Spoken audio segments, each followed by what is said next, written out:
ガ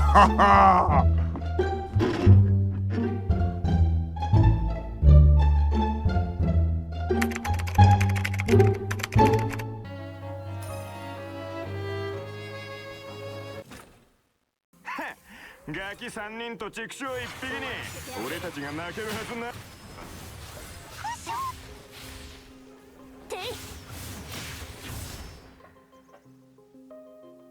ノクトボイジャーの隊長様、ジェネモンハンター様、そして光の魔王様、俺たちが間違ってた。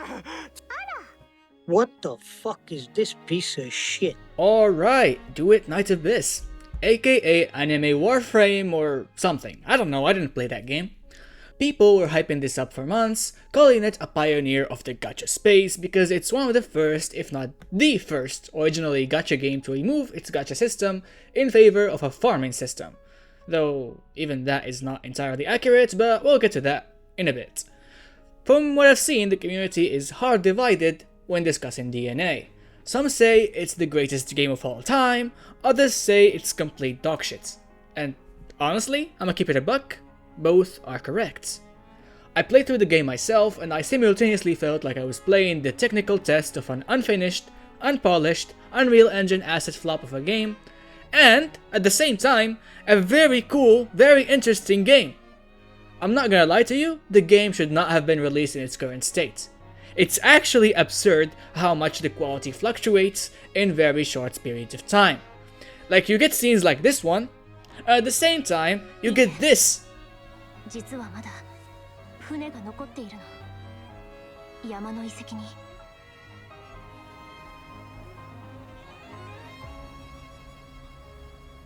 船が？ What did he say? The movement is so floaty. I actually theorized that canonically, the gravity on the planet is fucked up. Because I promise you, your character's feet don't actually feel like they're touching the ground 90% of the time. There is so much that could be done to improve the movement in the game, like adding proper climbing and swimming, because this is the dumbest shit I've ever seen. I can quite literally fly indefinitely, but I can't touch water without being teleported? Come on. The story is alright, but the storytelling is actually abysmal. Like, it's so bad you can't actually keep up levels of abysmal. Look at this. Can you tell me what the story is on the screen right now? Yeah, me neither, because it's over here instead of in the middle of the screen like a normal functioning game. How do you expect me to read this when I have this on my screen? This is without even mentioning the weird lip sync. Tell me the truth if you want to live. Why are you here? Who's with you? And who on earth are you? Stiff animations and unexpressive characters, like, what is this? そんな、先ほどもご覧になられたでしょ。周辺は永住で溢れ返っておりますのに、捨て置かれてしまったら、私とおじい様の命はないも同然です。隊長様、私は微力ながらもお手伝いしました。つい先ほどまで道案内を、兵士の皆様方が無事に合流を果たせるようにと。どうかお願いします。私たちを置き去りにしないで。The gameplay? Honestly, I'm pretty far in and it's just a numbers game.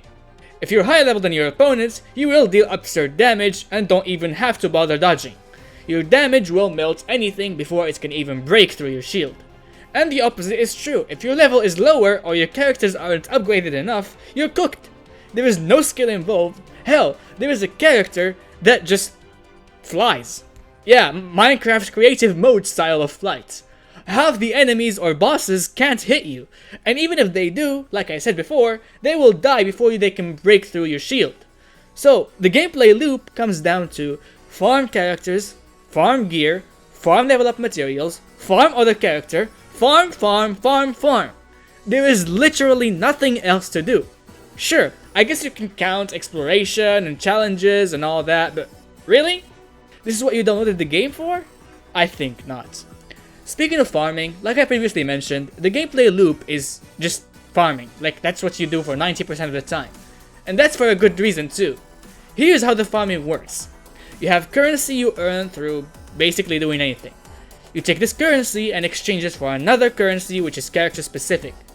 You then have to use that currency to access a farming repeatable quest that has a chance to drop another currency that Then you can buy the character with. Now, repeat that for weapons and demon wedges, which are basically this game's version of artifacts or echoes. It's ridiculous levels of farming that don't respect your time at all. Like there's no respect for your time here.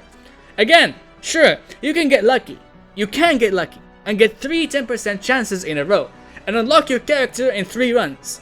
Though the chances of that happening are 0.1%, which is, yeah, it's just a regular gacha pull. Anyways, with all this being said, what's actually good about this game? Well, I will say the character animations in combat are very cool. It feels like they're very polished. At certain times, when you're doing parkour or trying to go from point A to point B, the movement does feel kinda satisfying, especially if there are no obstacles or water in your way. The story, although pretty mediocre in the grand scheme of things, actually presents some interesting conflicts and problems for the characters to deal with. Themes like literal racism, corruption, what it means to be human, political enervation, lots of very interesting concepts that are slapped together in such a weird mismatched plot that will sometimes cause you to hold space to skip without hesitation, and sometimes have you stuck to your monitor in anticipation. Especially when you realize that some of your dialogue options actually matter and people do react to them accordingly. But then all of these amazing things, and then you get this.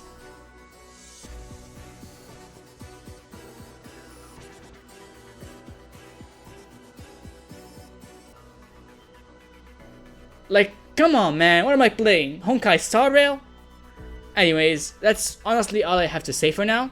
I genuinely can't tell you whether you should play this game or not, because it depends on how much are you willing to overlook. Can you excuse poor mobile performance in favor of the story being sometimes good? Can you excuse the terrible grind in favor of cool character animations in combat? And most importantly, can you like the video and subscribe for more content on the game?